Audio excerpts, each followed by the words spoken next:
Hare Krishna, Triyuga Prabhu. Nice to see you guys. Hare Krishna, Madhavananda Prabhu, Hare Krishna. Hare Krishna. Dandavas Pranayam. No pranams.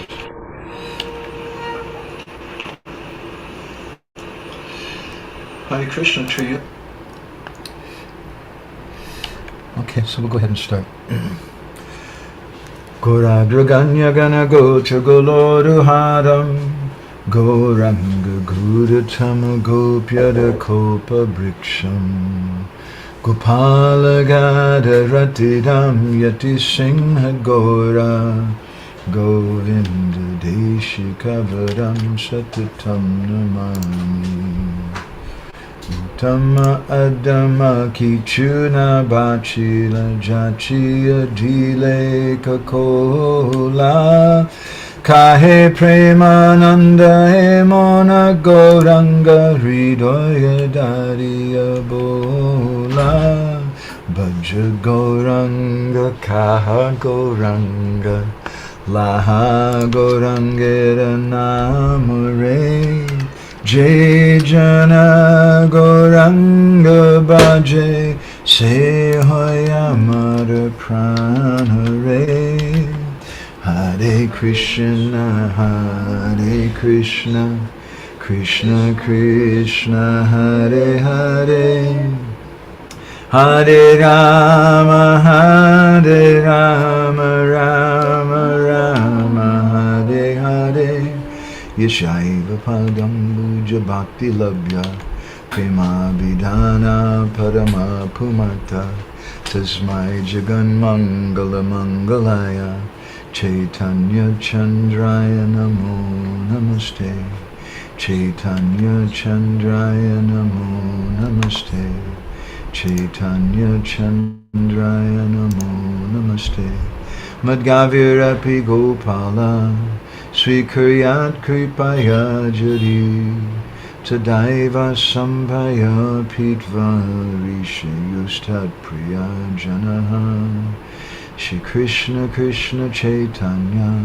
Sasanatana Rupaka Gopala Raghunatha Brajabala Pahimam Vanchakalpatarubhishcha Kripa sindhubhya cha patitanam pavanebhyo vaishnavebhyo namo namaha Jai Shri Krishna Chaitanya Prabhu Nityananda Shri Advaita Gadadha Shivasari Gaura Bhakta Vrinda Hare Krishna Krishna Krishna Hare Hare Hare Rama, Rama Rama, Hare Hare. Hare Krishna to devotees, nice to see everybody. Nice to see Triyuga Prabhu. It's been a little while now. And Jai Gaura, I was hoping you guys might make it. They've been, for those of you who don't know, Jai Gaura and Bana, they've been, Radha Jivan Prabhu have been traveling around, getting some association with their Guru Maharaj. You're very fortunate, I know.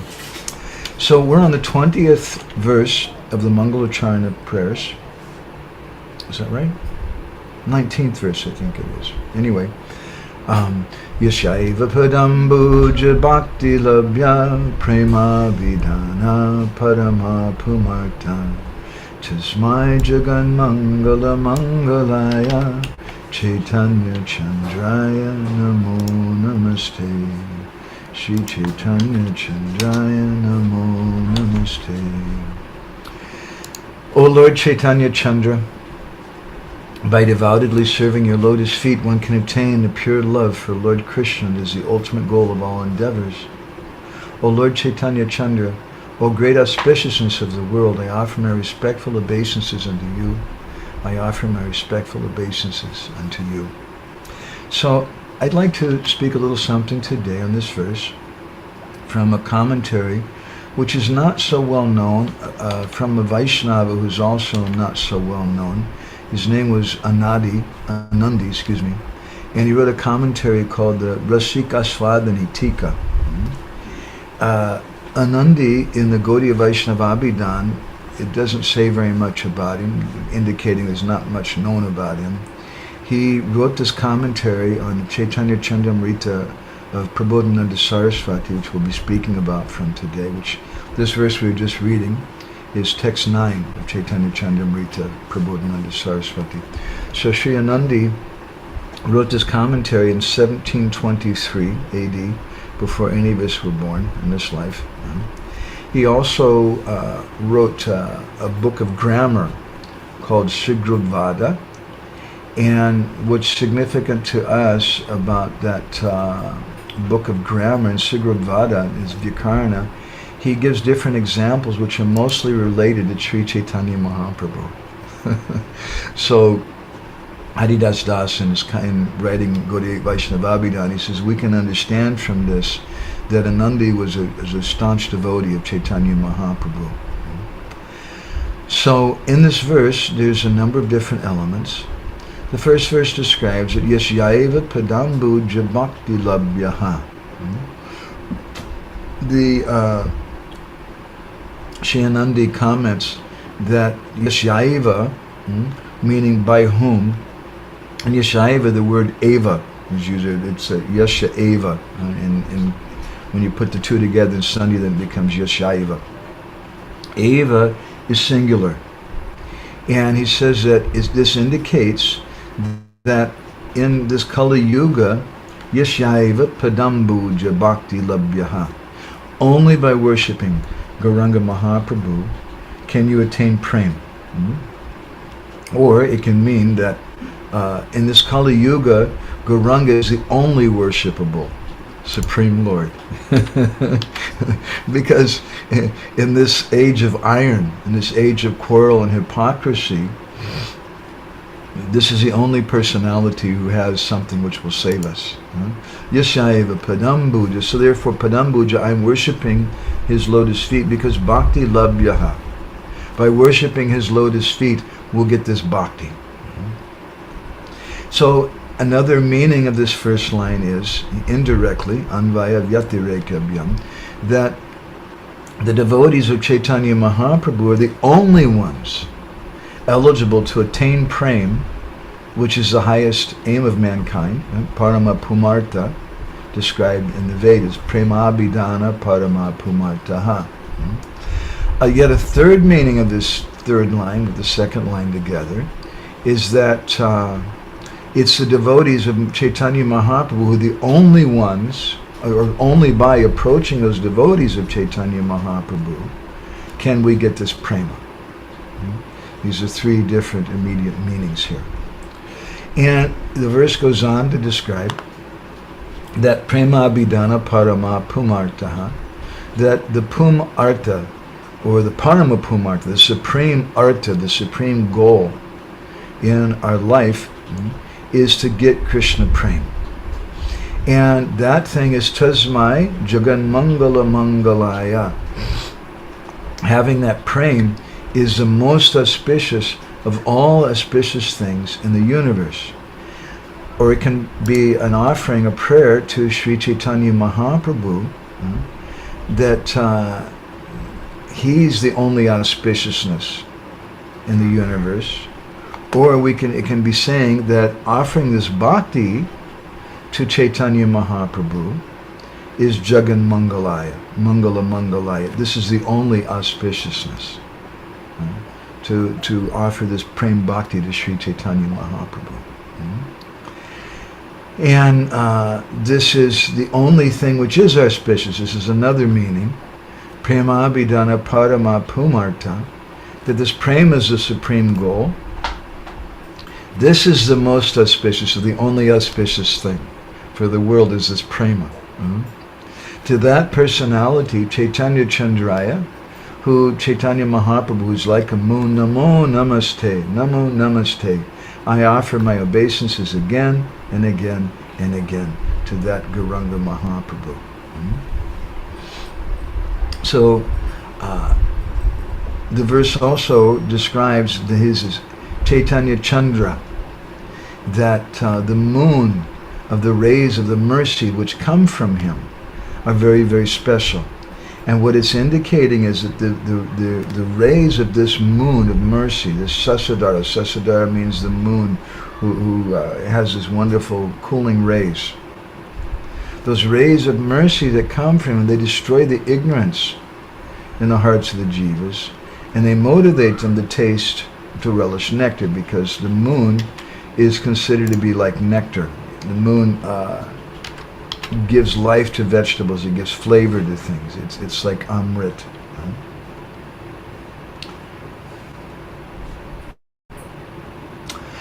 Srila Prabodhananda Saraswati Thakur, in his Chaitanya Chandamrita, he gives a beautiful description of Sri Chaitanya Mahaprabhu.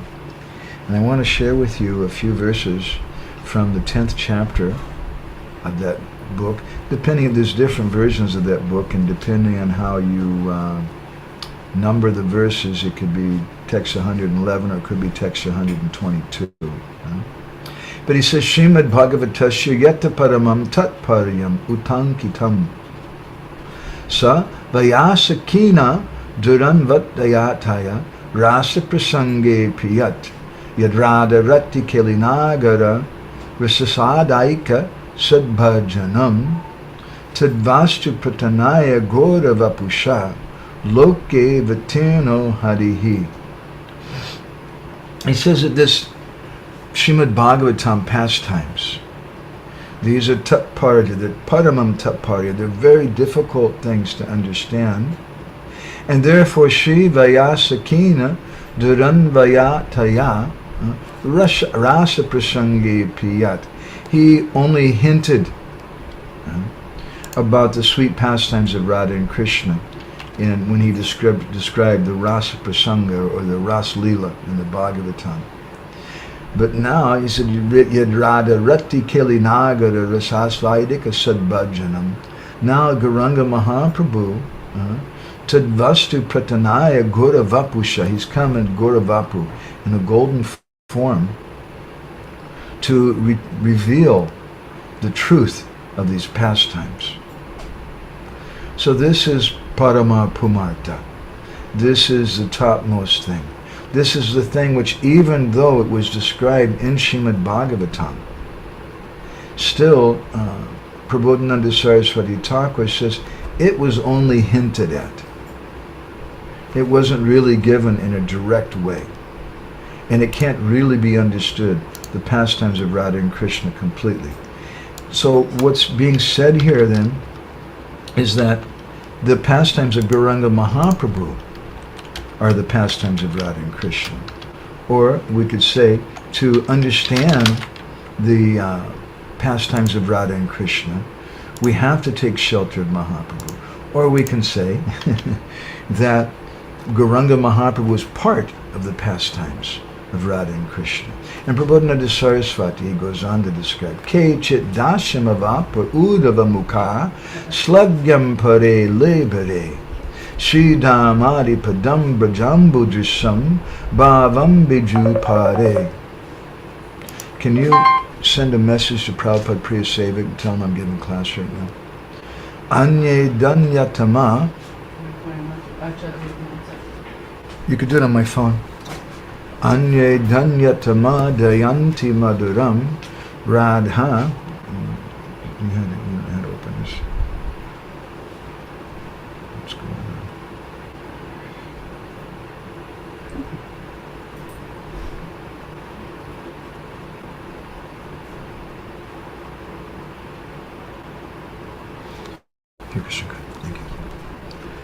Anye danyatama dayanti maduram radha rasambho nidhim Shri Chaitanya Mahaprabhu karunaya lokashika sampada.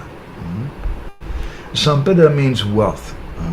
This is sampada can also refer to be kind of a synonym of artha, or something which you want to gain. And in this verse here, he's saying, Kechit, some people, right, who are headed by Uddhava, Kechit Dashimavapa Uddhava Mukha, Slagyam Pare Lebare, they've attained, they've gotten the mercy of service, Dasha, to the Lord. And Sri Damadi Padamba Jambudisam Bhavam Biju Pare. Others like Sri Dam have gotten a very glorious position. And then there's those gopis of Braj and other very intelligent persons, Anye Danyatama Dayanti Madhuram Radha Sambhonadhim, who've attained the lotus feet of Radharani. But so these are very exalted personalities, this point. That Uddhava is such a great personality. Krishna in the Bhagavatam, he says that this Uddhava, he's like my heart. He's more dear to me than even Balaram and even Lakshmi Devi himself. This Uddhava, he's gotten Krishna's direct service and such a wonderful service of being Krishna's messenger. And Sridhama, then he goes on to speak about Sridhama, the elder brother Srimati Radharani, who's a dear friend of Krishna. And then to speak of him, the gopis of Vrindavan, they've gotten so much. And then other personalities, aside from the gopis, who've also attained the lotus feet of Radha. So many personalities, they've gotten so much mercy. By the mercy of Sri Chaitanya Mahaprabhu, Sri Chaitanya Mahaprabhu Karunaya Lokashaka Sampada. What good fortune has this world not attained? We've gotten all these things, we've heard about these things, but now Sri Chaitanya Mahaprabhu has come to give something so incredible. And the mood of Sri Chaitanya Mahaprabhu is so very, very kind. Tasmai Jagan Mangala Mangalaya. He is the most auspicious of all auspicious things. Something may be auspicious, Mangala, but it's Mangala Mangalaya. And how is it Mangala Mangalaya? Well, because it's the most auspicious, that's one purport of that. But another meaning is it's so auspicious because it's just being freely given. It's Mangala, and that's very, very auspicious to get something very rare and valuable. But when it's being freely given, then that's Mangala Mangalaya. And therefore, Prabodhananda Saraswati Thakur goes on to say, Patra patra vicharanam na kurute na swam param vikshate deya deya vimarshako nahinava kala patiksha prabhu sadyo yashavanekshana pranamana jayana dina durlabam date bhakti rasam saeva bhagavan gora param megati. This is Mangala Mangalaya because he doesn't consider patra patra vicharanam nakurute. He doesn't consider who's patra, who's apatra, who's qualified, who's not qualified. There's no vicharanam na. He doesn't consider that.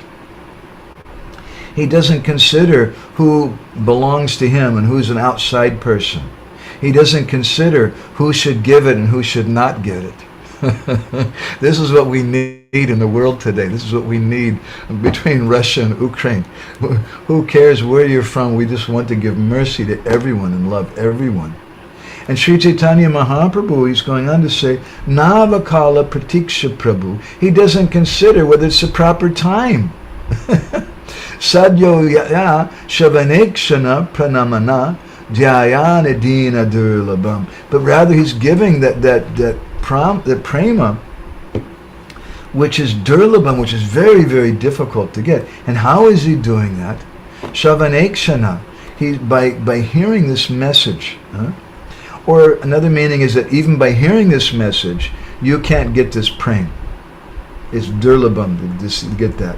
Even by seeing the deity, even by offering obeisances, by meditating on the Lord, by following so many different spiritual practices, he's giving something which cannot be given in any other way. He says, Saeva Bhagavan Gora Param Megatihi. That Gauranga Mahaprabhu, Param Megatihi, he's my supreme shelter. He's my only shelter. Gati also means shelter, but it also means goal. He's my only goal. So, in the Chaitanya Charitamrita, in Adi Leela chapter 7, there's some beautiful verses which describe about the mercy of Sri Chaitanya Mahaprabhu. And we should consider these and understand how it is that he's Mangala Mangalaya. He's the most auspicious of all auspicious things. If there's something very wonderful, but only one or two people can get it, you may say that's Mangala. It's very, very auspicious. But if it is being given to everyone, that's Mangala Mangalaya. So Kaviraj Goswami describes Patra Patra. He gives the exact same words that Prabodhananda Saraswati is saying. Prabodhananda Saraswati is Patra Patra Vicharanam Nakurute. And here Kaviraj Goswami says Patra Patra Vichara Nahi. Patra Patra Vichara Nahi Nahi Stana Stan Jai Jana Payatana Kore Prema Dane Hare Krishna Krishna Krishna Hare Hare Hare Ram Hare Hare. Why is this Mangala Mangalaya so auspicious? Something's auspicious, but you want to keep it to yourself. Then that's not such an auspicious thing. We consider that to be selfish. But if this very, very rare special thing, if your consideration of distribution of it is patra patra vichar nahi, you don't make any distinguishing. You don't care if it's what part of the world they're from, what color their skin is, how educated they are, how old they are, what gender they are, what country they're from, whether they're attacking you. But patra patra vichar nahi. Nahi stanistan. There's no, we don't consider who's a patra, apatra, a proper recipient, an improper recipient. This is a mood of Gauranga Mahaprabhu and his associates. Nahi stanistan. They don't consider what's a stan or astan. Stan means a good place, astan means a bad place. But rather they're just going. There's no consideration whatsoever. This is a kind of madness.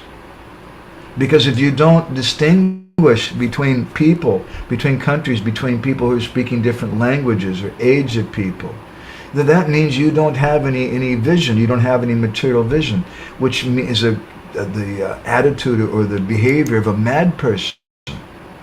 This is premonmada. This is divine madness. And to really receive this Mangala Mangalaya, this thing which is the most auspicious of all auspicious things, we have to make it auspicious in this way, that we have no consideration. Patra patra vichar nahi. Vichar nahi, we don't consider who's a proper recipient, who's not, what's a good place, what's an improper place. Jejana paya tana kori prema dan. They made no conditions. And just wherever they got the opportunity, they would run and distribute this love of God. Kaviraj Goswami goes on to explain. Uchalila prema banya chori ke vedai Shri Gridda balaka juba sabare dubai Hare Krishna Krishna Krishna Hare Hare Hare Ram Ram This is a prema banya. Banya means a flood. There's a great flood coming. It's uchalila. Uchalila means it's very agitated. That water, the flood is coming as big waves and it's threatening to destroy everything. What is it going to destroy? It's going to destroy my material life. It's going to destroy all my material conceptions. And it's coming just like a flood. It's not coming drop by drop. If you're in the middle of a desert and you're dying of thirst and someone comes with an eyedropper and says, "Here I am, I'm here to save the day, I've got one drop of water for you," it's not going to solve anything. And this age of Kali is such a very terrible age. We need something very, very special.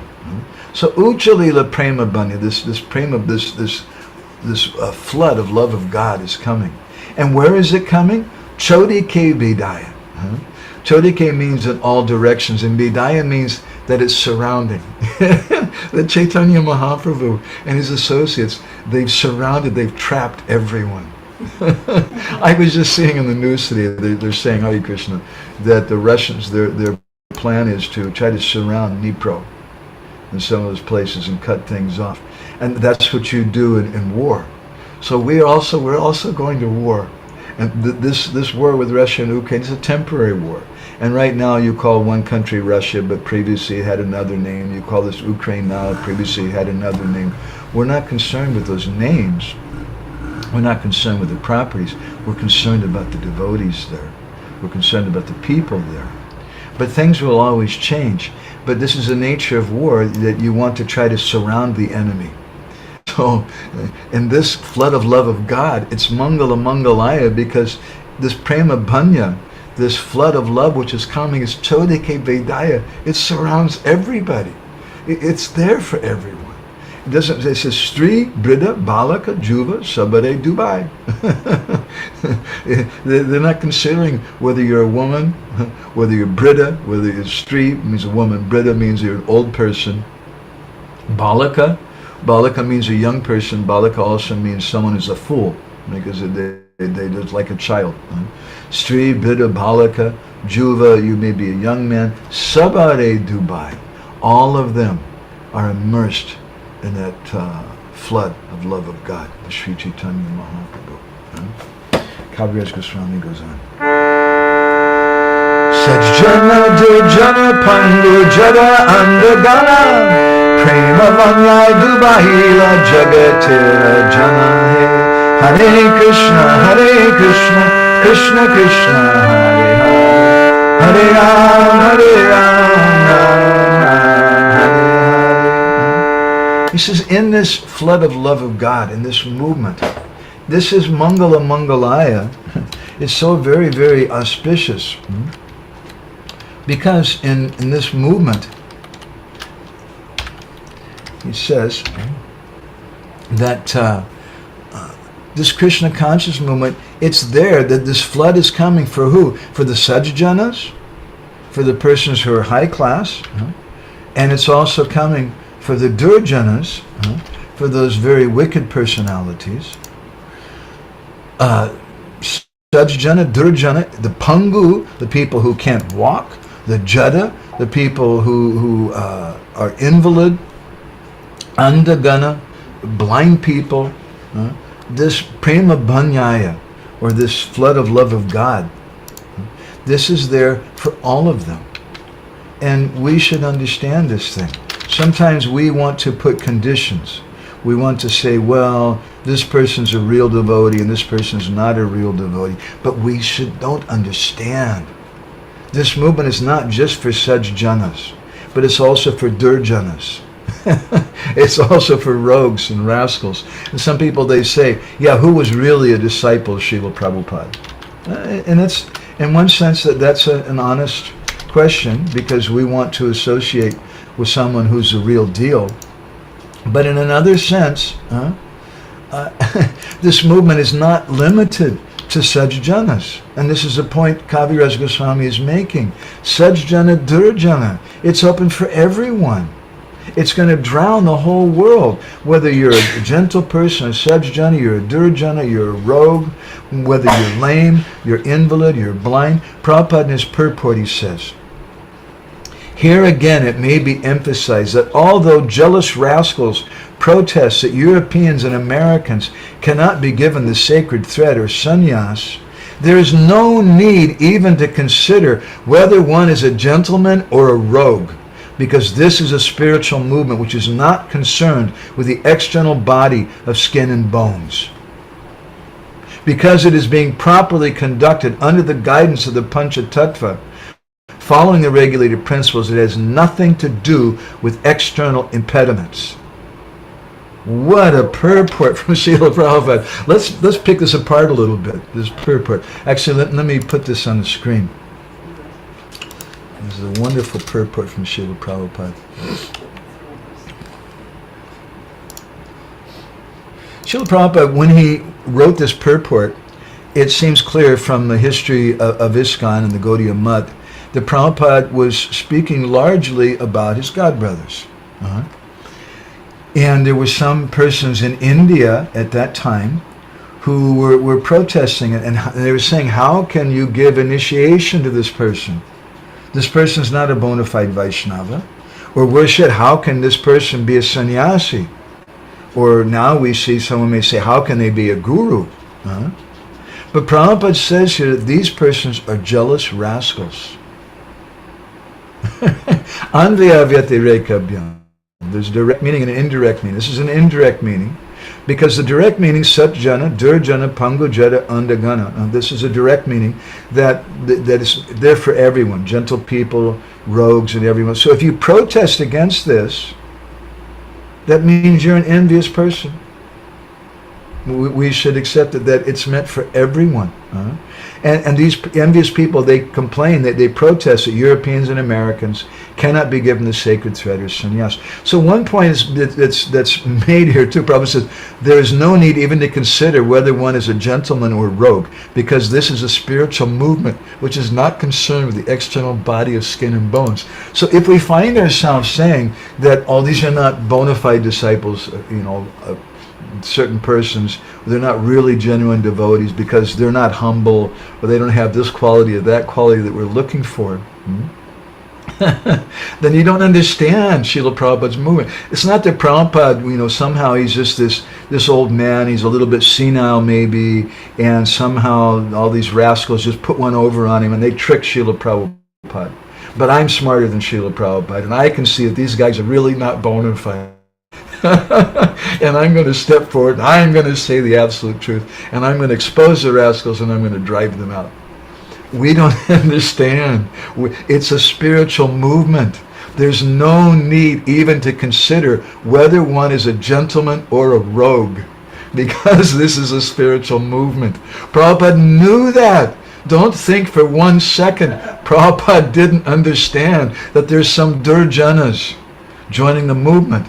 But he was taking shelter of this verse of Adilila chapter 7, that Sajjana Durjana Pangojara Andagana Prema Vanyaya Dubayil Jagaterajana. All these people, they get inundated with the wave of love of God, the flood of love of God, because this is a spiritual movement. And if it's being properly conducted means that we don't make these considerations. I had the good fortune being trained in Los Angeles a few years after Srila Prabhupada left this world, and the devotees we were trained to go out and distribute books. And I saw many book distributors, many preachers, and some of them, they like to approach young girls, some of the brahmacharis, and they didn't like to approach businessmen. For example, you see some guy with a briefcase and a suit and tie and things. Those guys, Krishna Kunj, they're like heavy. But you see some guy with dreadlocks and some hippie clothes, or some young girl or something. Oh, this is very good. But I learned after some years that really the best book distributors are those persons who didn't make any, they didn't distinguish, because they understood this is a mood of the Panchatattva. Sabare Dubai, everyone is merged in this thing. And Chodike Bade, we have to surround everyone. In our Sankirtan movement, we're going to war. This is a real war. But there's always something. We were just visiting one sadhu in Vrindavan recently, and we were talking about the war in Ukraine. And they made this comment to us that I really liked. They said, yes, I was telling some of our students that previously, a week ago, it was the coronavirus pandemic, and now this week it's the war, and next week it's going to be something else. That doesn't mean we should minimize the coronavirus, or some of our beloved friends and family get sick or die because of coronavirus. It doesn't mean that we minimize the horrors that are going on in the war. We're not insensitive to that. We shouldn't misunderstand. But what it means is that there's always going to be a war. There's always going to be something which is coming. And we just say, and the neophyte devotees will say, wow, I know I should chant japa, I know I should take shelter of Krishna, but this is too much. This is just so heavy. I have to put it aside for a while, and I'll come back to it. But we don't understand the real war that's going on, the real battle that's going on today is a spiritual battle. We're here, we want to be the servants of Sri Chaitanya Mahaprabhu. And Prabhupada says that if it's properly conducted under the guidance of the Pancha Tattva, this movement has nothing to do with external impediments. Meaning that we have nothing to do with, we're not interested in external impediments, and also meaning that we're not going to be impeded by anything external. It's not going to stop us. This movement will go on. We should understand the nature of this is Mangala Mangalaya. Kaviraj Goswami goes on. Jata jata prema brishti kore pancha jane tata tata bhari jala vyapi tribhuvane Hare Krishna Krishna Krishna Hare Hare Hare Ram Hare Hare. He says jata jata prema brishti. Brishti means a shower. There's a shower. And it's a beautiful example that Kaviraj Goswami is using here. This is the prema brishti, the showers of love of God. When there's a rainfall, the nature of a rainfall is you're not turning on the tap. I saw a video some years ago in a small village that someone had turned the tap on to get some water. And they just walked away and they left the tap on running. And then somebody did some video, I don't know how they caught the moment, but a monkey came and drank from the running water, and then the monkey turned the tap off. The monkey knew enough, you got to turn off the tap. So that kind of water which comes from a tap, you know you should turn it on, you should turn it off. But this is not tap water. This is prema brishti. And by saying brishti, by saying a downfall of rain, it indicates that the rain falls everywhere. The rain falls on the ocean. The ocean doesn't need water. The ocean falls in the desert. There's no plants growing in the desert. The ocean falls on our garden. The ocean goes everywhere. This is the nature of this movement of Sri Chaitanya Mahaprabhu. And he said that the more the members, the Panchajana, the 5 members of Mahaprabhu's associates, the Panchatattva, the more they make these rains of love of God fall. Tate tate bhari jala vyapi tribhuvani. Then the more the flood increases and it starts flooding all over the world, and the more they become deeply satisfied. So this is the amazing gift of Sri Chaitanya Mahaprabhu. We should understand this.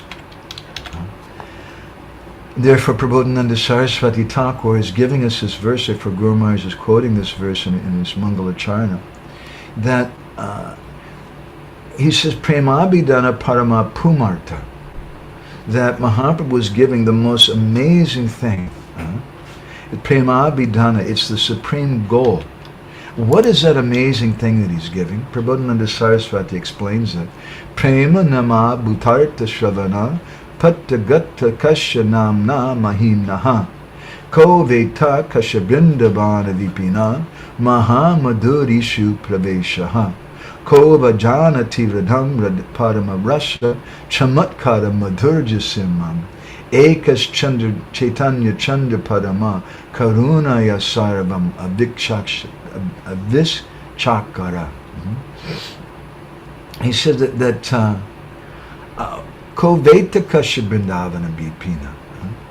Who would have understood ko veta, the Shravana Pattagata, on whose pathways of the ear we hear this wonderful description about pure love of Godhead, about prema. How would we have known about the glories of the holy names? How would we have known about Vrindavan Dham and the sweetness of Vrindavan? How would we have known Ko Vajanati Radham Padama Rasa Chamatkara Madhurya Siman? How would we know about Srimati Radharani, who is Parama Rasa Chamatkara, who is astonishing supreme rasa Madhurya Singham, on the topmost limit of Madhurya Ras? Ekas, only Ekas Chaitanya Chandra Parama Karunaya Sarvam Avischakara. It's only Chaitanya Mahaprabhu who's revealed this. So this is a divine treasure. This is parama artha. People speak about artha, but this is parama artha. What is the difference between artha and param artha? Kaviraj Goswami describes that also in the 7th chapter of Adi Lila. Krishna Vishayaka Prema Parama Pushartha Jade Age Chinatuya Chari Purushartha. He says that this is a Parama Purushartha, or the topmost goal. It's also known as Panchama Purushartha. And he says it's Chari Purushartha. Chari Purushartha refers to Dharma, Artha, Kama, and Moksha. The four types of goals of life. But before those things, Trinatulya, these before Panchama Purushartha or Krishna Prem, Trinatulya, they become so insignificant that these four goals of life, like grass in the street. Panchama Purushartha, rather this fifth and topmost goal, is Premanandamrita Sindhu. It's prema. It's premananda. Prema means pure ecstatic love. And ananda, the happiness of that. But it's not just the premananda of it, it's the premanandamrita of it. It's Amrit. Amrit means eternality. Amrit means something which you're relishing, some nectar. And it's not just a drop, it's Premanandamrita Sindhu. It's an ocean, it's an unlimited ocean, Kaviraj Goswami says. Panchama Purushartha, this fifth goal of Prema, Premanandamrita Sindhu. Mokshadi Ananda Ja Nahi Eka Bindu. And in comparison to this thing, Dharma, Artha, Kama, and Moksha seem like a drop in the presence of the ocean. And when we speak about this moksha, let's bear in mind, it doesn't just mean that the Mayavadis who put 3 lines on their forehead who want to merge with God, but moksha means to become free from suffering in this material world. Suffering which is caused by illness, suffering which is caused by other personalities like war, suffering which is caused by poverty, suffering which is caused by so many different things. If we want to just become free from that, that's okay, but that's nothing in comparison to this fifth and topmost goal.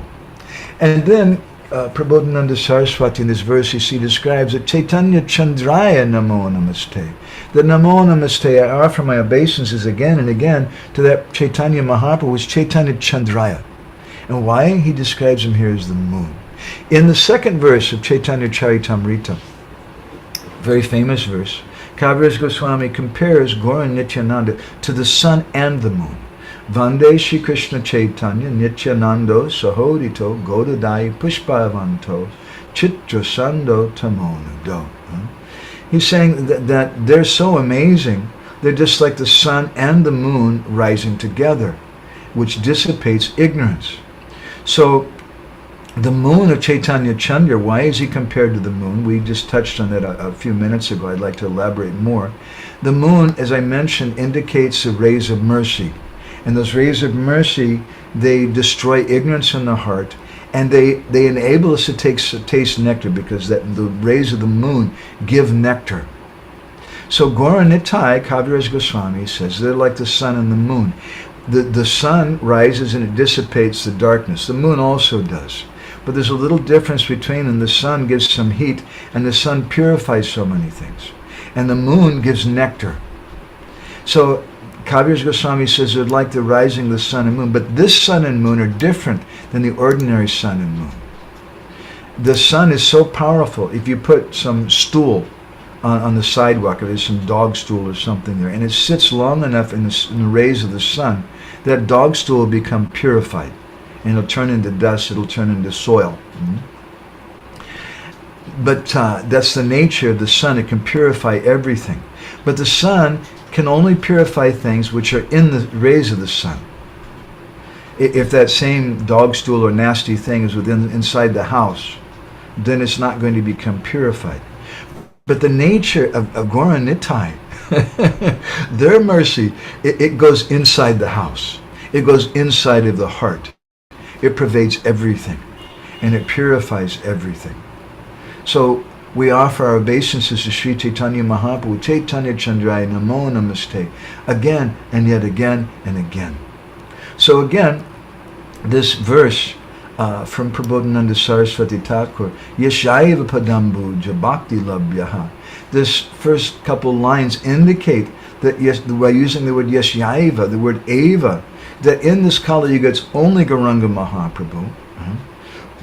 It's only by worshipping Gauranga, only Gauranga Mahaprabhu gives this thing, or it's only by worshipping Gauranga Mahaprabhu, or it indicates that it's the devotees of Mahaprabhu are the only ones who are eligible to attain prem. That's another third meaning.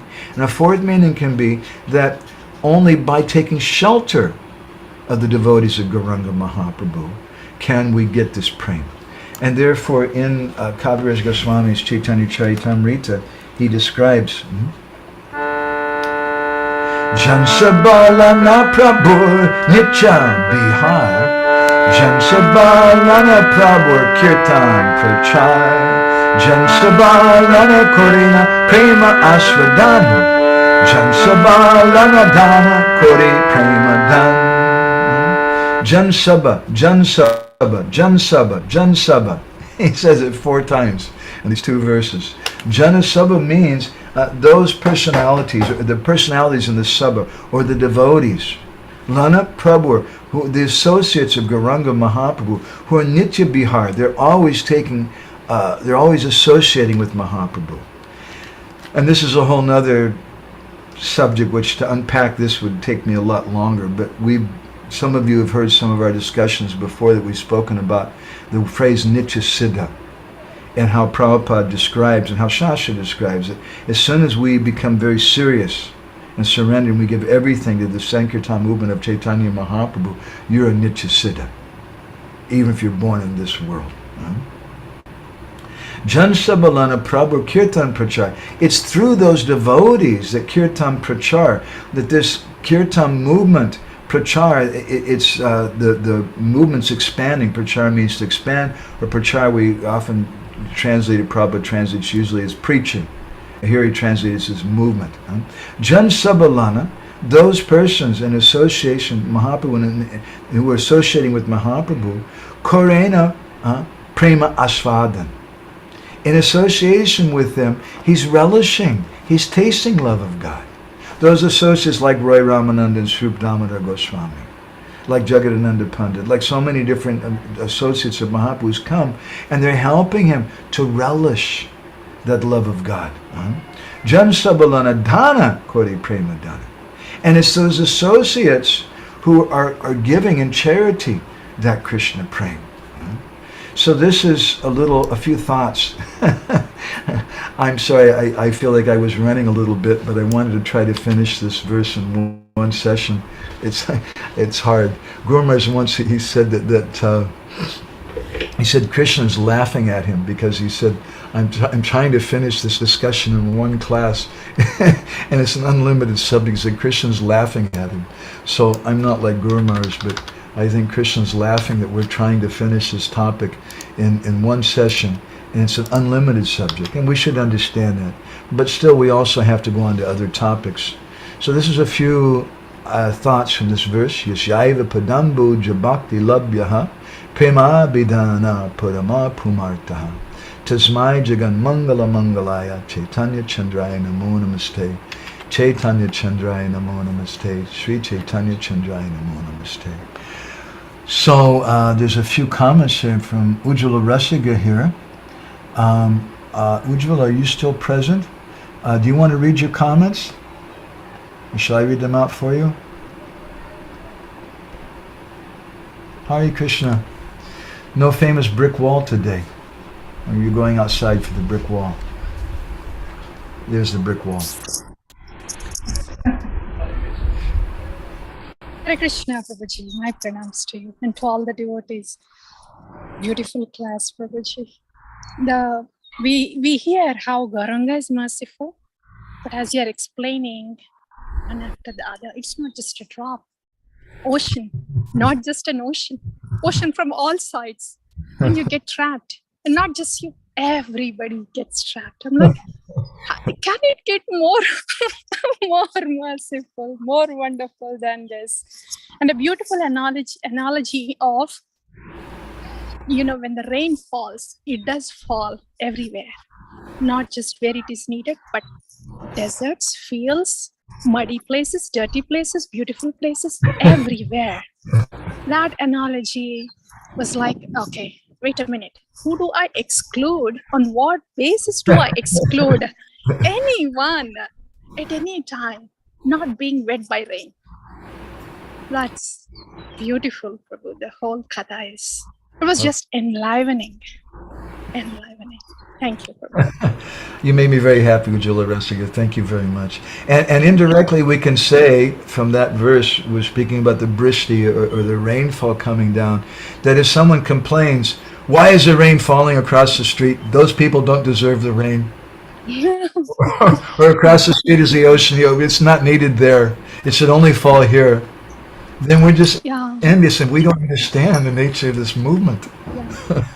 Prabhu, I just wanted to mention the unique thing about this katha, Prabhu. See, Krishna Leela and other Leelas, other kathas are wonderful, but especially when Audarya, when we hear about Gauranga and how merciful he is, and that then the hope that I am also included. That hope comes in, that I will get that mercy too. And also seeing the force of that mercy, whatever knots were there within, that are limiting us to understand the deeper aspects of bhakti, all those knots are just cut off one after the other. Like the knot that only certain people can get mercy and the others may not. They have to be qualified and they have to fit in this criteria according to this person. All those were deep knots that cannot be cut off otherwise, unless I hear how the Audarya Gauranga is. So in that way, very enlivening and very liberating. Prabhu, thank you. Yes, in the Gita, Krishna says, Vidyavanaya Sampani, Brahmani Gavihasani, Suni Chaiva Supakecha, Pandita Samadarshana. He speaks some philosophy. And he says, Pandita Samadarshana, that a Pandit is someone who sees everyone equally. And Suni Chaiva Supakecha, whether it's a dog eater, an elephant, a Brahman, they see everyone equally. But that's intellectual. As my Guru Maharaj comments sometimes, it's theoretical. And Chaitanya Mahaprabhu, he's come and by distributing this love of God, when we taste that thing, then you go mad. And in your madness, just like a drunkard doesn't consider, the drunkard will walk up to the mayor of the city or the president of the United States and say, hey, how you doing? And whatever. He doesn't consider who's elevated, who's not elevated. That's the nature of a drunkard. He doesn't distinguish between anything. So when we become drunk with love of God, then we can actually distribute it. We can become real members of it. And it's no longer just a theoretical thing. Philosophically, we can say Vidyavanaya Sampani, Pandita Samadarshana, we should treat everyone equally. But until we come to this platform of relishing and tasting that ourselves, we can't really understand that. It's just theoretical. And so we've entered in another purport to this thing, which I would love to get into, but it's just not time, which we've discussed elaborately in other occasions, is how Gaur Leela is going on today, right now, and how we're part of Gaur Leela. When we enter into it, when we become intoxicated like that, and then we become the distributors of that thing. So that's nice. I'm happy when I see the brick wall behind you. That's Udipana. Ujjwala Rasiga's famous brick wall. Thank you very much, Ujjwala. Anybody else? Natalia, do you want to share something with us? Krishna, thank you very much. I was happy to hear Gauranga accepts everybody and spreads to everybody. It was like like covering my old wound about that we don't accept everybody to our temple here. Yes, and yes, but at the same time, when I look into myself, to my actions, and of course I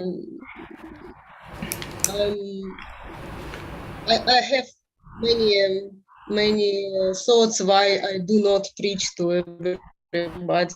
Like I have like many obstacles in my own mind. Yeah, it's an interesting thing, isn't it? That intuitively we accept a lot of things. And in America, every American, there's a few Americans here. We have Body Americans, Jai Gore and Radhajivan Prabhu. When we were going to school, we would memorize the Declaration of Independence. We hold these truths to be self-evident, that all men, and I presume women also, all men are created equal. So how do we say that? But everybody, in terms of wealth, we've often made this comment before, in terms of wealth, in terms of education, in terms of bodily beauty, in terms of strength, we're not equal at all. But everyone intuitively accepts that we're equal. Intuitively, even the non-devotees, persons who established the United States of America understood that. So when we see that there's something which is hoitiki, there's some motivation to it, and we say these people they're good and they can enter into the Sangha, they can do something, then we're not fully satisfied, because the nature of bhakti is ahoitiki apratiyata ye yatma supratiyati. It fully satisfies the self when there's no motivation, there's no upadhis, there's no designations, and everyone's welcome to come. We had a yatra just a few days ago here in Puri and in Bhubaneswar, and we took the devotees to Bhubaneswar, and we were taking prasadam, and the temple president came, and I was introducing him to everyone, and I said, yeah, he's asking where they're from and this, and I said, this one is from Kazakhstan, this one's from Uzbekistan, this one's from Ukraine, this one right next to her is from Russia. And he said, really? You have Russians and Ukrainians sitting right next to each other. And actually the devotees didn't even think anything about it. They're just devotees. They just love each other. And he said, wow, we should get the newspaper reporter to come and write something about this. He thought that was really a big thing. But for devotees, there's not even any consideration. They don't see those things. And when we see those things, then when we say anvaya vyati rekabhyam, there's two considerations, direct and indirect. The direct understanding is that it's only going to be satisfying if it's ahoitiki apratiyata. And therefore, if it's hoitiki pratiyata, if it has a motivation and it has an end, we allow certain persons inside and we don't allow other persons, then it's not yatma superseded. It's not satisfying to the heart. And this is what I'm hearing from you right now. You feel disturbed sometimes, and that's natural. So we should understand what really is this movement. This movement is not just limited to the temples that Srila Prabhupada made. Those temples are important and we want to support them. But sometimes things happen, and sometimes people come and they have some misunderstandings, sometimes for a little while or even a long while, and that this mercy is not being distributed in the way that it should. But that's not the only part of this movement. This movement is the desire of Srila Prabhupada. This movement means chanting the holy names, means taking shelter of Gauranga Mahaprabhu, and it goes beyond the four walls of our buildings. And this is exemplified in your mood. When we begin to chant, we begin to take shelter of this movement, then we naturally understand these things. So nice comments, Natalia. I appreciate that. Thank you. I hope everything's okay for you. You still helping with the Ukrainian situation? Yes, and now I actually have to go. Now I have to leave because we have. Okay, do your service, and thank you so much for your service. You're helping so many devotees who need it. I really, really appreciate it. We did a little kirtan today for praying for the devotees in Ukraine. It's very close to our heart. Hare Krishna. Thank you, Natalia. And they needed the next 3-4 days for sure, because it's going to be hard there. Hare Krishna. Tri Yoga Prabhu, do you want to share something with us? Did you win anything? Anything you Hare collected Krishna. today? Yes, I like a lot of points, but just a few. One thing is I'm connected with Natalia, who was speaking before, about this Pandita Samadarshina. Just in one story from here in Hungary, in the temple we also have some Ukrainian devotees who came from the war, and they are now staying in the temple, and they are doing some service, mostly Matajis, and the last weekend we have in a monthly Sankirtan festival in the city center, and all of the Ukrainian Matajis came out, and they are doing Harinam with us and distributing books. And after the whole program, we just go back in the temple, and we take prasad, and we share with each other's our realizations and what's happening in the street. And one of the Mataji, Ukrainian Mataji, just telling a story about like she really want to. She don't know the language, of course, the Hungarian language, but she want to give out books very much. And she met with one Russian. Just a sec. What's her name? Liana. Leanna. Do you know her? Liana. Okay. We also we have a devotee here from Ukraine. I was asking her. Go ahead.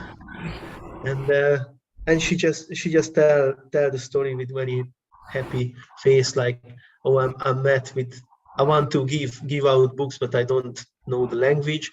I met just Hungarians, but I met with one Russian boy from Russia, and just for me it's a very nice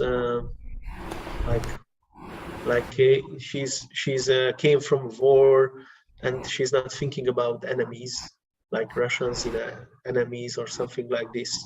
She just want to give in Krishna for everybody. Doesn't matter who is him.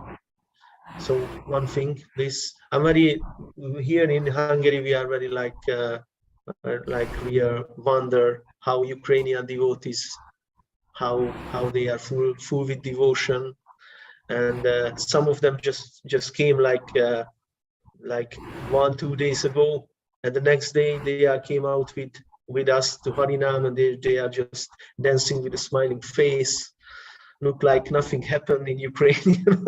It's like really they are just take shelter from the holy name and devotional service. So it's amazing. We learn a lot from them. So it's kind of good for us. And one more thing about this, this flood is everybody is drawn down this flood. I don't know how it's called in English. And doesn't matter is like somebody is a gentleman or I very like this point. And yeah, this is our good fortune. We don't escape. Thank you, Triyuga Prabhu. You know, when you're commenting, something came to my mind that I'm a little concerned about. That if we put a label on these devotees from Ukraine and say these are refugees, we have Brinda Devi with us, and we say she's our refugee, but we're all refugees. None of us belong to this material world. We were speaking before in Bhubaneswar about Lord Shiva and how the Sudarshan Chakra once destroyed Varanasi, and Lord Shiva was the first refugee. And he came to Krishna, and Krishna said, yes, I'll give you my own city to stay in, and you can be there at the gateway to Jagannath Puri and Bhubaneswar. And he's the first refugee. He stayed there. But as you were saying, when we go out in Harinam, it's not that we should think, oh, these are refugee devotees, they're in this kind of category. And I'm not saying you are, but we should be careful not to.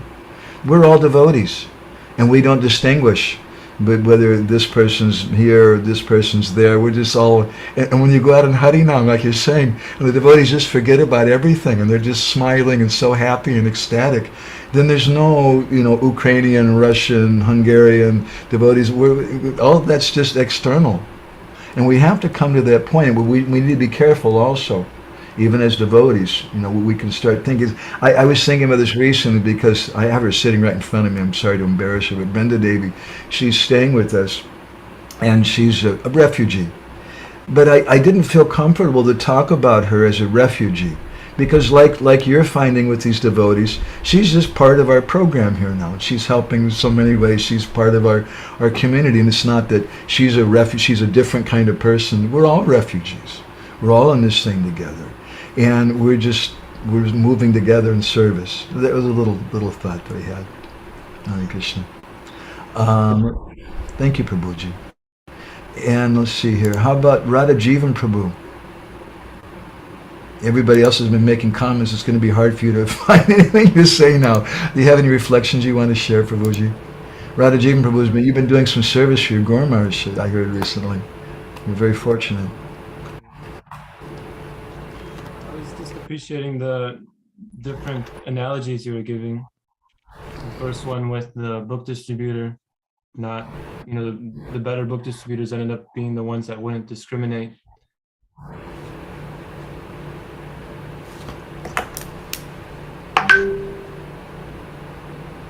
Uh-oh.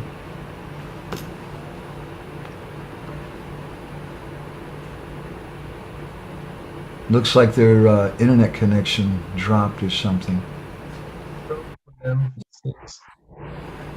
Oh, there you go. You guys went away for a second. I just heard you speaking about the analogy of the book distributors, which made me realize I didn't finish that. That my point was that over some of the years, and I've seen that the book distributors who didn't give to everybody without designation, but only approached the young girls or only approached the hippies or easy people, a lot of those devotees ended up stopping book distribution because they're seeing with a mundane vision, and they can't really enter into Chaitanya Mahaprabhu's Sankirtan movement. So we lost you for a minute, Radhajivan Prabhu. Can you finish what you're saying? Are you there? We lost you again. Hare Krishna. Okay, Leela Purushottam Prabhu, do you want to share something? I don't know if these guys are going to come back or not. Yeah, there were so many beautiful points. I like your statement that we're concerned about impediments. But the other part of the conception of the same statement, there are no impediments. Like both are valid for devotee. You can think there are no impediments, or even if he faces the impediments, doesn't consider them or he's not concerned about. Like, it was nice, and actually it was very nice to hear the blood of Chaitanya's Audariya mood, Gauranga's Audariya mood, because just before the class started, I was speaking with one devotee and we've been discussing a topic. Because here locally, where I live, just nearby, anyway, we have a center, and it's run by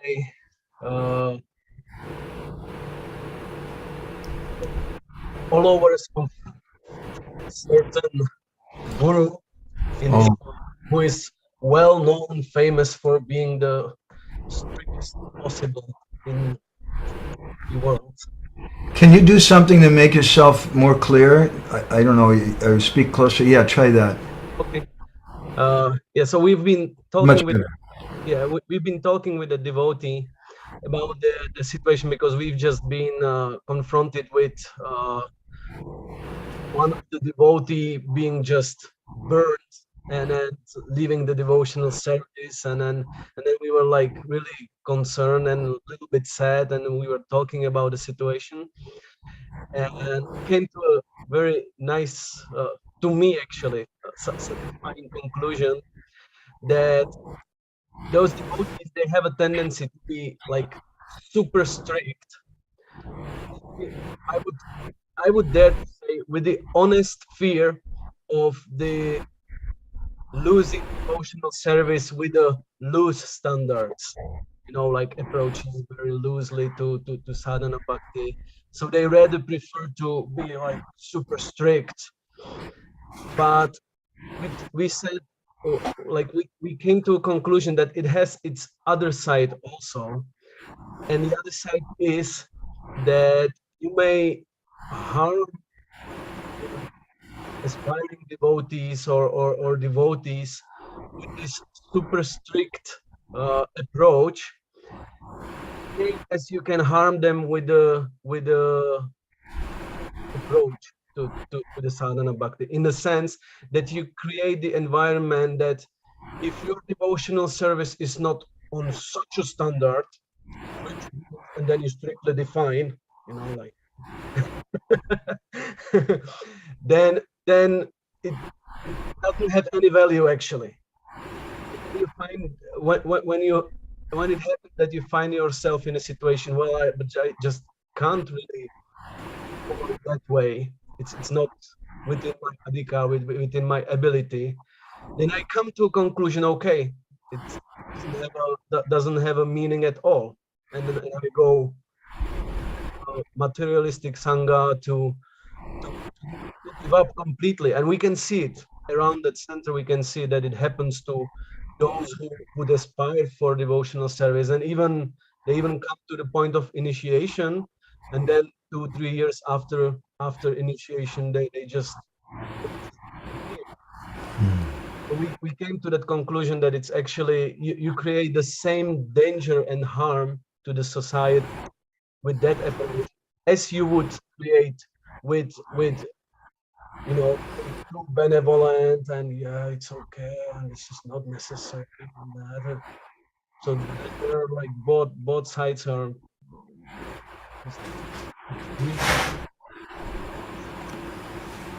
So Thank you. mind with you expressing this benevolence of Gauranga's movement. We need to open up our perspectives about Mahaprabhu's movement. It's a very powerful statement. The Kaviraj Goswami says, Sajjana Durjana. And we have Sajjana. And we don't, as you were saying, it sounds like some of the devotees in that particular temple, that's good. They're there to help the Sajjanas. And that's part of our movement. And we want to encourage it. We have something for them. But we should also have something for the Durjanas. And devotees in that temple, they may quote different statements from Srila Prabhupada, where Prabhupada said things like, we should boil the milk and make it thick and sweet, and don't worry about having so many members, but have good persons. But Prabhupada there was speaking about core members, and speaking about ourselves and how we should be strict with ourselves. But also this movement is meant to be for everyone. Even for gay, lesbians, transsexual, supersexuals, I don't know, it's meant for everyone. Everyone is meant to take part in this movement. But at the same time, some of those are also sajjanas. And there's also part of our movement for people who just don't like that kind of thing, and they're very, very strict, and that's also good. And naturally, when we have a mundane perspective of the movement, there will be some differences of opinion. And some will say, no, we have to have it more open for the Durjanas. And others will say, no, it's only for the Sajjanas. But both of them are correct, and both of them are needed. And we have to see that Srila Prabhupada was there for both. I thank you very much for your comments, Puja. You want to say something else, Neela? You just maybe a little bit continue, if I may. Yeah. You touched like something that really answers my approach to it. That especially in the position of preachers, then what would be more practical and better our understanding or conduct that, okay, I'm strict with myself to give proper example, to have a safe position for my sadhana bhakti. But if I'm preacher, then I necessarily have to be very benevolent. I have to find a way how to introduce Krishna consciousness to anyone and everyone. Otherwise, the effectivity of my preaching is just diminished extremely. Yeah. Yeah, it's beautiful. If we start seeing it, because Sarvupati Nirmuktam, we have to become free from designations. As long as we see upadis, then we can't really join Mahaprabhu's movement. And that was my point about the book distributors, the ones who really distinguish and only pick the easy people they thought, or the people whose bodies they could relate to. Later on, a lot of them went away. But the devotees who really cultivated the vision that everyone is a spirit soul, and even I should approach a businessman or this or that, or a Russian or this, whatever, those persons, they stayed. Could I have one more thing? It's connected to yesterday's talk. Is it possible? I don't want to take too much time.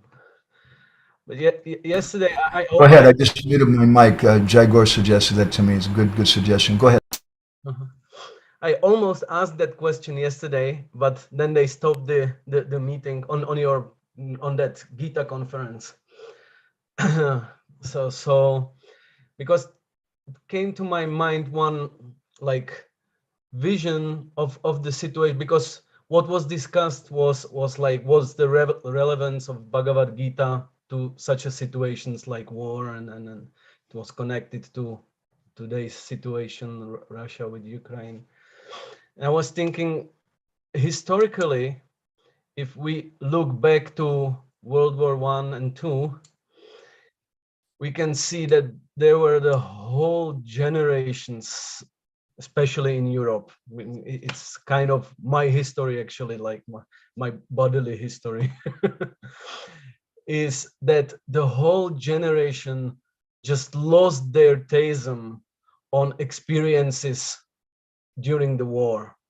You know, the wives, mothers were praying like anything to God, let my son come back alive, and let my husband come back alive. Then it didn't happen.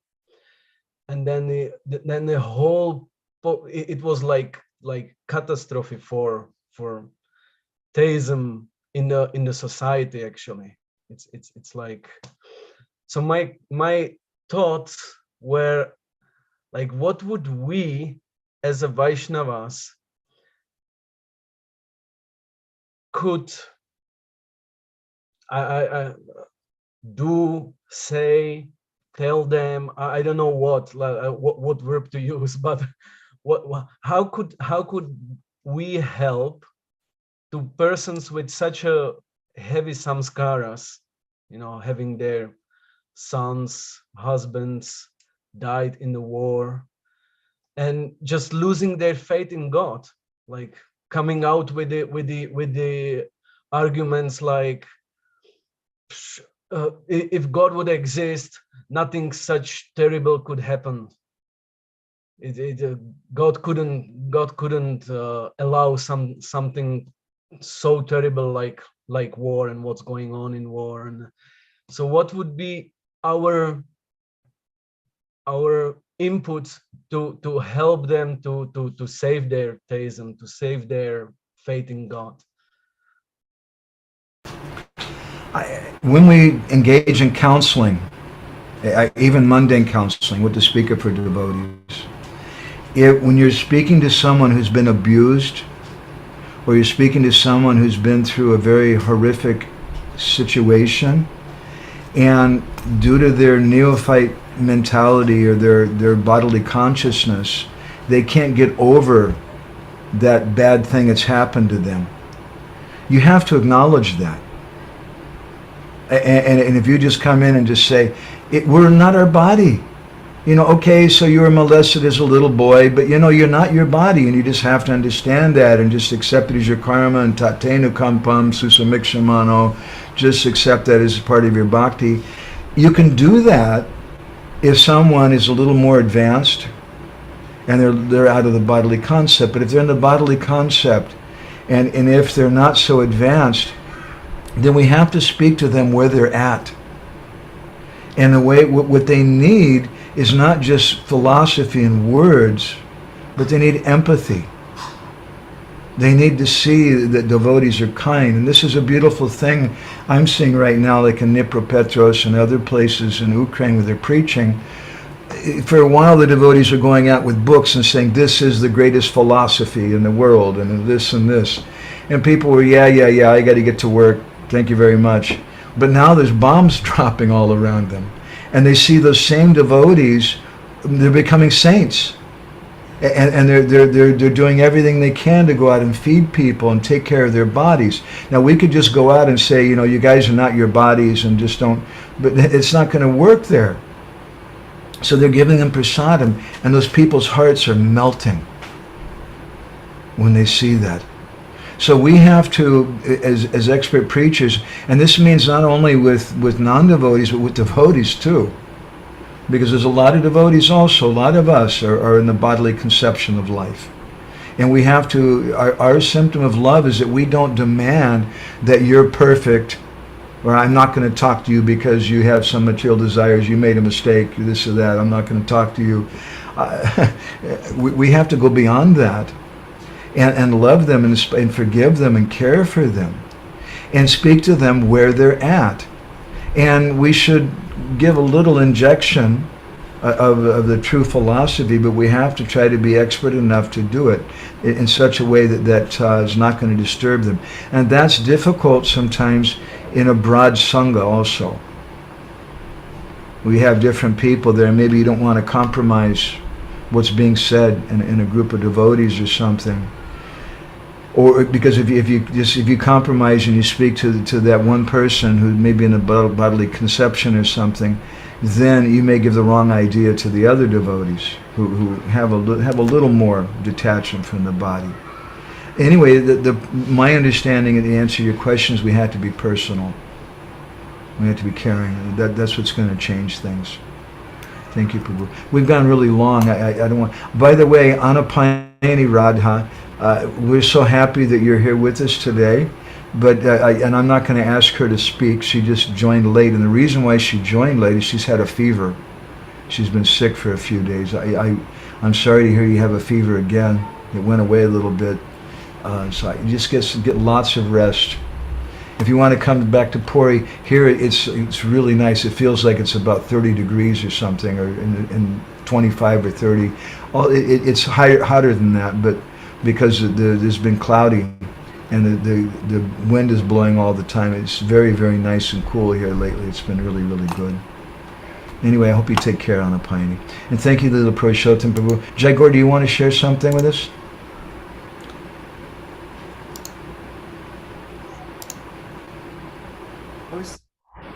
I really like the statement.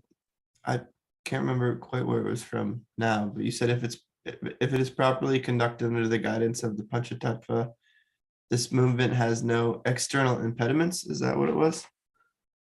I try to remember it. Yeah, that's it. I'll paste it into the chat. Okay. Yeah. I was thinking about I don't know exactly how it goes on in Europe, but in America, it kind of feels like to some degree that we're kind of like stuck in the 70s in a way that like we're still targeting the same demographic of people purposefully, like the hippies and the yogis and stuff like that. And at least Westerners, I know the Indian bodied devotees are successful in like sharing Krishna consciousness with professional people, but we don't so much have that. So I was kind of thinking like, what's going on? Is our movement properly conducted under the guidance of the Panchatattva? Are we like leaving out a huge piece of the pie here? Maybe you have some comments on that. Yeah, that's a beautiful reflection. I just pasted in, by the way, it's Adi 7:26. I pasted in the verse and the synonyms and the translation and Thank you. prophet's purport. The sentence you're referring to is the last sentence. That's a very nice observation, Jaguar. It makes me very happy to hear that you're being so reflective like that. We can look at this in two ways, as rank and file devotees, or we can look at this as managers. And as managers, a manager, his job is to get everyone to preach in the movement. And so he sees people who come and he says, what kind of person? I said, well, someone may say, well, to tell you the truth, I was a prostitute before I joined, or I was a gang member before I joined. And so the expert manager, he says, that's great. So why don't you go preach to the prostitutes? And he tells the gang member, why don't you go and preach to the gang people? Like that.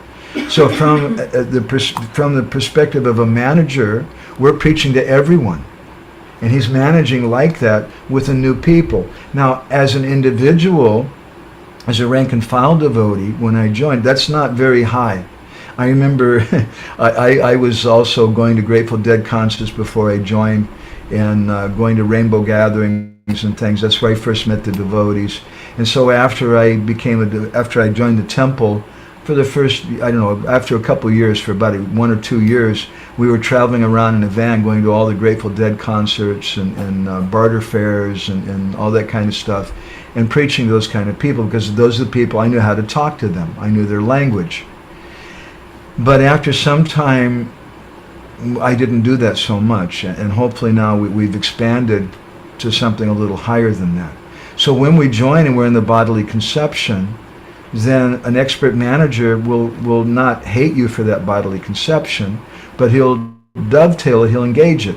That's good. You should go preach to the hippies, go preach to the guitar players, go preach to the people who want to do self-sufficiency and whatever like that, because you know how to speak to those kind of people. But as individuals, we should understand that we need to come to a higher platform. We need to see people as spirit soul and not just going speaking to people what's easy to do because we understand their language or something. At the same time, if we understand their language, that's a natural, easy way to begin. So maybe in your community you have a lot of devotees who speak a certain language, and it's natural to you to go out and find people, to approach people who speak that same language. I don't see that as necessarily a bad thing. But if we're introspective as you are being, and we see that, we should understand it's not that this movement is only meant for the kind of demography of people who are coming to us. It's not only for them, it's for everyone. And we should understand that and appreciate that maybe we need some people who are super strict, like Leela Purushottam was talking about, who just hellfire and brimstone kind of preachers, to attract those kind of people, because they're also necessary in the movement. And maybe we need some people who can speak to the professionals. And that I had a hard time doing it. It was never my forte. Is that okay, Jaguar? Thank you for being so introspective. That makes a lot of sense. You know, we do end up speaking to a lot of, kind of like artists, musicians, hippie types, but there's a lot of us who come from that background, so it's easier for us to connect, like within the community, I'm saying. So it's easier for us to connect with those people. And you know, your community will appeal to those people more too. If they go to a community like Leela Purushottam was talking about, they'll freak out. Oh my God, I can't join here. I got to go somewhere else. And that's why we need so many different communities. I was also thinking about Sri Prahlad Prabhu. Last time he was here, he was talking about how, because his preaching efforts are interesting, because he's able to, he's got these, little Bhakti Vriksha and Bhagavad Gita reading groups where he's attracted professional types of people. He is a professional person himself. He's like a university scholar or something like that. But he's got, like doctors and lawyers and businessmen, but he's very extremely careful about how he curates the thing, and he's like guarding it very, very carefully and inching along very slowly. So I don't know where I'm going with that, but I was just also thinking about how he's able to Yeah. do that. You look at someone like Radhanath Maharaj. Radhanath Maharaj, he's going to all these, he's giving classes at the Facebook, the company of Facebook and Google and all these big groups and banks and politicians and things, and he can speak to them. And they appreciate him. He has a strength. You look at your Guru Maharaj, he can speak to so many different people and they're attracted by that. So we can't imitate that. We can be inspired by that. We can't imitate that. I've heard, by the way, some devotees complain sometimes. They say, well, Radhanath Maharaj is an example. He's speaking like this, but I didn't hear him say anything about Krishna. But he's just saying with Sri Prahlad Prabhu, he's an expert preacher and he understands how much they can take. He knows that audience and he can speak a certain way to them.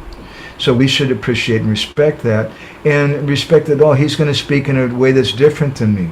And Leela Purushottam Prabhu has this, so there's this other group of devotees in their community who are very, very strict. We instead of being critical of them because they have a different mood than us, we can think that they know how to preach to very strict people. They know the kind of language that those people need to hear. I can't do that. So I should encourage them. We need unity and diversity. But at the same time, it doesn't mean I want to necessarily hang out with them either. Especially because I have a degree of bodily consciousness myself. So it's natural that I'll want to hang out with people maybe who are artists or whatever, who are like-minded kind of people. That's a natural thing. But we should be introspective and express the way you just did, that see the limitations of that and see that our community is not the everything. Then we'd fall prey to sectarianism. That's why Bhaktivinoda Thakur, he says that sectarianism is a natural byproduct of the absolute truth. That's a pretty amazing sentence. Sectarianism is a natural byproduct of the absolute truth. As soon as you have the absolute truth, and then you have a community of people where some great saint has come and spoke, and that saint saw, this is what they need to hear. So I'm going to speak in this way because they're mostly artists or they're mostly whatever. I'm going to speak in this particular way to them. And then that community comes, Bhaktivinoda says, they come to hate communities where a saint preaches in a different way. It's very, very, so we need to be broad-minded, and that comes from being introspective, like you're being, and saying different things. Anupayani is commenting here, that appreciating everybody's reflections. Let's look back here a little bit and see if I miss anybody's things. Okay, Ujjwala Rasiga asks, can someone get Krishna Prem even without Gauranga, like in the Nimbarka Pushti Marg, where they consider Vallabhacharya as Mahaprabhu? Well, of course, just to comment on that, when she says they consider Vallabhacharya as Mahaprabhu, they don't consider him as Chaitanya Mahaprabhu. They give him the title Mahaprabhu. And they consider him something different than Mahaprabhu. That's also something I've had a little bit of a problem with, because I have problems like Ujjwala Rasiga. She comes from South India, and there's a lot of Vaishnavas who have different moods there. And can they get mercy if they're not followers of Gauranga Mahaprabhu? Or what about followers of Vallabhacharya? My humble perspective is that there's no limit to Mahaprabhu's movement, and that if someone is sincere, they'll get the mercy of Chaitanya Mahaprabhu. An example is Ujjwala Rasiga herself. That she comes from South India, there's no hope, there's no Chaitanya Mahaprabhu there, but because of her sincerity, Chaitanya Mahaprabhu came to her. And similarly, I have some godbrothers who came from the line of Vallabhacharya, the Gujaratis, and they came from that line. And they still, their families still practice that, but they're devotees of Gauranga Mahaprabhu.